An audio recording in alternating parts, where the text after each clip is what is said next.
when monochromatic or single wavelength light shines on a certain type of metal that we call photoelectric, on a photoelectric metal, energy from that light goes into the electrons and kicks them out of the metal. We can measure the energy distribution of the electrons that come out of the metal by putting a grid up above the metal and having an adjustable voltage across that grid. Okay, we have a negative potential up here. Well, the potential up here is negative with respect to the potential down here. It's lower than the potential here, meaning that the electron is going to tend to be repelled from this grid, so that the light that comes in has to give these electrons quite a bit of energy to get it up to this grid. Now, once the electrons get through this grid, this is just a wire grid, most of the electrons will go right through it. Once it gets up to here, the electrons will again be repelled away from the grid. We can have a plate up here and a way of allowing the electrons to collect on the plate and migrate back toward the photoelectric metal. This is kind of a schematic. It's not a real accurate diagram of the way we set it up. You can consult your text for that. In any case, by adjusting the voltage and seeing how many electrons go through here by reading an ammeter and see how many electrons come back to the metal, we can determine things about the energy of the electrons. Now, what we expect, since we know that light has wave properties, we've looked at diffraction and diffusion and dispersion and all that kind of stuff with light. We know that light has wave properties. It has a wavelength we can measure using a diffraction grating.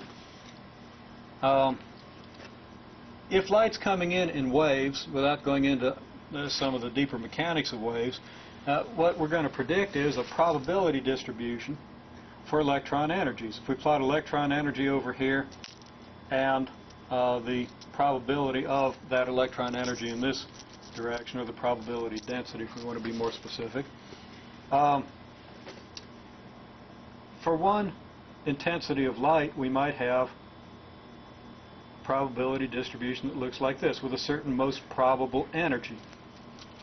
If we shine brighter light of the same wavelength, we would expect the most probable energy to migrate out to higher energy. The most probable energy of the electrons would be higher because the light is brighter. It has more energy to give the electrons. More energy per unit of area, more energy hitting per electron.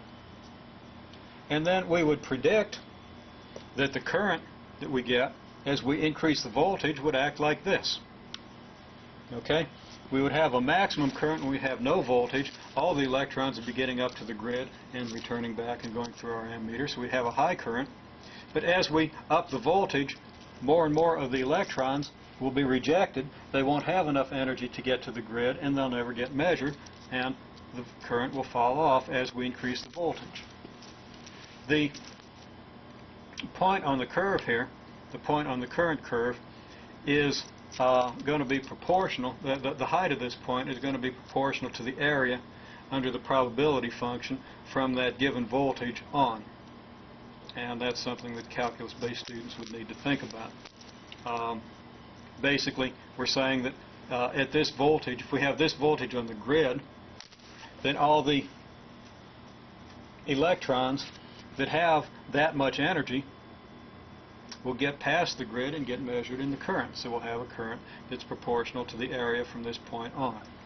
And as we move across here, we see that from this point on, we get all the current, we get all the electrons. From this point on, we get most of them. From this point on, maybe we get half of them if this is the way the distribution actually looks. From this point on, we get less than half, and we see that the current falls as we get fewer and fewer of the electrons. Okay, that's what should happen. That's what the wave theory of matter predicts. That's what our knowledge of waves predicts. But that's not what happens.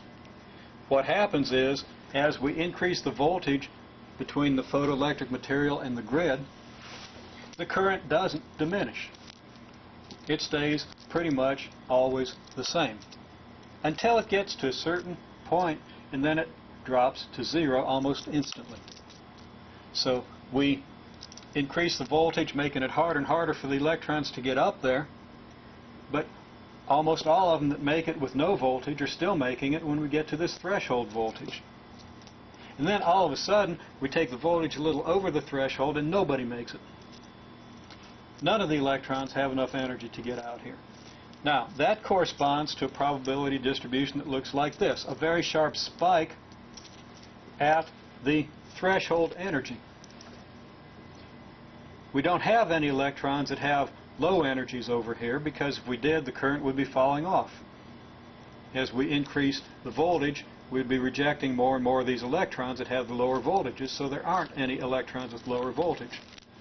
Then all of a sudden here, the current drops to 0, which means all the electrons have just about exactly this threshold voltage, and none of them have more. No current out here.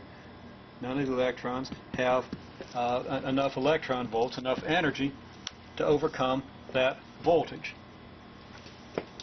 Now that's very interesting. That's the way we would expect particles to behave. If the light was coming in the form of particles and kicking out these electrons, and all the particles in the light had the same energy, then all the electrons would get just about the same energy. Now the electrons come from a little deeper in the material will have a little less energy than the ones that come from closer to the surface, but there will be very little difference in the energy of the electrons coming off. Most of them will have the energy of the particles that come in the light. So if light was particles, and the particles all had the same energy, and they were giving up this energy to the electrons, this is exactly what we would expect. But we know that light is a wave, not a particle beam. Or do we know that?